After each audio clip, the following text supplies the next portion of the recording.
Welcome to Search for Signs. My name is Gary Willing.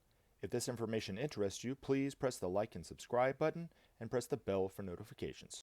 Hope you're doing well today. It is May the 27th, 2020, and I hope you're having a good time doing what you're doing wherever it is you happen to be doing it. If you have a question about Maitreya and the Masters of Wisdom or what we talk about here on this channel, anything pertaining to this information other than my opinion about what somebody else is saying, that'd be great.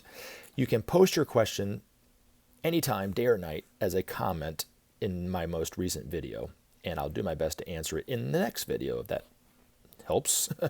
You can also email me directly at searchforsigns@mail.com. Just have a couple questions to answer in this go-round. First question, has Maitreya made any contact with people after the death of Benjamin Creme? Absolutely he has. Maitreya is still on TV. He's using his pseudonym, but he's still on TV giving interviews all around the world. I don't know exactly where. I don't know exactly when. I can't refer you to any of the interviews that he has done, but I know for a fact that he has been doing that. Benjamin Creme's job was to make known the presence of Maitreya and the Masters of Wisdom. He did his job because Maitreya was able to come on TV and give that first interview a little over 10 years ago. Now, since then, Maitreya has been speaking in a way that does not frighten people away, is not too alarming, obviously, but yet at the same time, he's very concerned about the problems of the world, and he knows the sense of urgency that humanity has to start taking those steps, or we won't be here much longer. So, but Maitreya is a master at being, he's not only a master, but he's a master at being able to communicate very simply. So I think the reason why people haven't really picked up on the fact that Maitreya is the one speaking to them on TV is because his language is so simple. And he doesn't need people to recognize him yet, but eventually more and more people will start to talk about him and recognize him as something quite extraordinary. Whether they see him as Maitreya or not is up to them. But then the time will come where he will actually come before the world and declare himself as Maitreya. But that, and then thus fulfill the biblical prophecy, all eyes will see him. But up until that point, he's not going to declare himself as Maitreya. He's just going to be introduced as one of us, just an ordinary person. But it is having an effect on the hearts and minds of people. Now, has he made any contact with people after the death of Benjamin Creme? Yes, he has. Now, the other thing too, and I wanted to kind of share a little experience that I had, is I know I met him through this channel, but he's a fundamentalist Christian who believes Maitreya is the Antichrist, or at least thinks he is. Okay, I don't, I said I don't agree with it at all, but he and I have communicated from time to time. And it was interesting because it kind of goes along the lines of this, because people, just because they don't hear about Benjamin Creme anymore, and Benjamin Creme's not alive, saying, okay, Maitreya was given an interview here or there or whatever, people have a tendency to think that Maitreya is not around anymore, right? So he happened to send me this text message the day that I fell off a ladder, that Maitreya saved me off this ladder. I fell off a ladder onto my driveway. I could have killed myself had I not been saved by Maitreya, but I ended up not having a scratch, not having a bump, not having a bruise, but I fell about 7 feet right onto concrete, hit my head and everything, but he slowed me down enough to where I landed safely on the concrete. This fundamentalist Christian friend of mine, that day, out of the blue, just happened to text me, "Where's your Maitreya?" Well, Maitreya just saved me that day, So believe me when I tell you this, he is making contact with people. He is still talking to people, not only on TV, but in these people's lives. I know people who have had Maitreya experiences since Benjamin Creme passed away. I've suspected to have met him or seen him a few times, but can't confirm it because of the fact that Benjamin Creme passed away. But I'm really pretty sure that I had seen him since Benjamin Creme passed away. Now the other question is, is there a messenger for Maitreya currently? And who is he? Well, Benjamin Creme worked with a group of people all over the world, in the United States, in England, Europe, Japan, those kind of things. New Zealand, I know were some. And ever since Benjamin Creme passed away, those people have still been working, trying to get the information out there that Maitreya is here and on TV. And so they've been working in the whatever capacity they can with whatever they have to offer to make known that the presence of Maitreya. So in a way, it's a group of people that are the messengers of Maitreya. Now, in terms of the way that Benjamin Creme was doing it and how Benjamin Creme could do it, no, there's only one Benjamin Creme out there. So, but Maitreya in and of himself is his own messenger now, because he's actually speaking directly to humanity. So Benjamin Creme's work is done. Now, people such as myself who still talk about Maitreya with the public are still trying to make known the presence of Maitreya at a much lesser extent than Benjamin Creme was doing it, but doing the best we can to make known of Maitreya. So when people recognize him on TV, they'll have a better understanding of who he is really what it amounts to. And also so Maitreya can enter more and more people's lives without infringing their free will is really the intention of this. So there are thousands of messengers of Maitreya. And then there are people who are working behind the scenes who know about these masters in the political fields, in economic fields, even in the religious field, the social field and so forth. So trying to help humanity and set the stage for where Maitreya can speak, more directly with humanity, if that makes any sense. So now this last thing I want to talk about in this video is an article from Benjamin Creme. Okay. It's master, excuse me. And it's entitled From Pisces to Aquarius. Now, a couple things about this. First of all, in most of the videos that I put up now, I read one of Benjamin Creme's master's articles. And if you take the time to listen to these videos all the way through, and you find Benjamin Creme's master's articles enlightening on whatever level you find it enlightening, I do recommend trying to find some of his books on Amazon.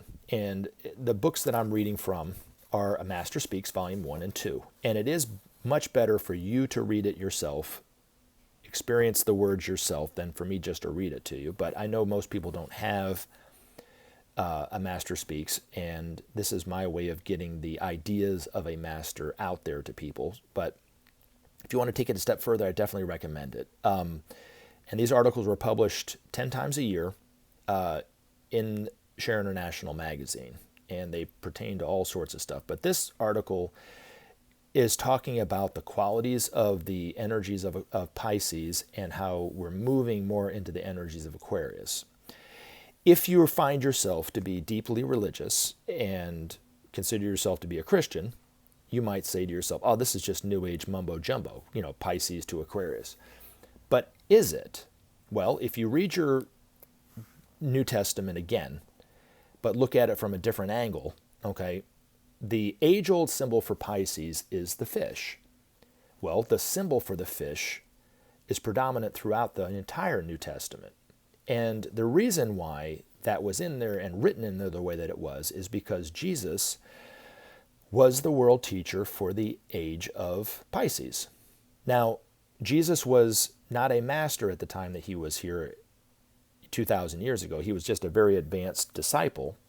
But that was the way that these masters had to work, was through their disciples in the world, like Jesus, like Muhammad, and so forth. Jesus' role just happened to be the vehicle for Maitreya to work through. So Maitreya was living in the Himalayas, but he was working telepathically and speaking to the people in Palestine directly through Jesus. So that's how Jesus became the world teacher for the age of Pisces.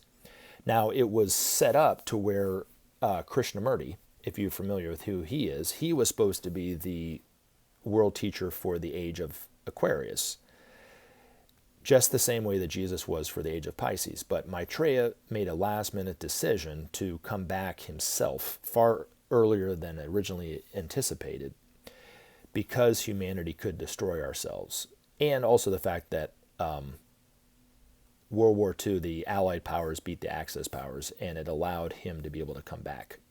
Now, one of the things that really drew me to this information, first of all, is it paints the picture differently about the return of the Christ, differently than what the Christians would believe. Okay? The Christians believe it's this mystical event that will happen at the end of the world.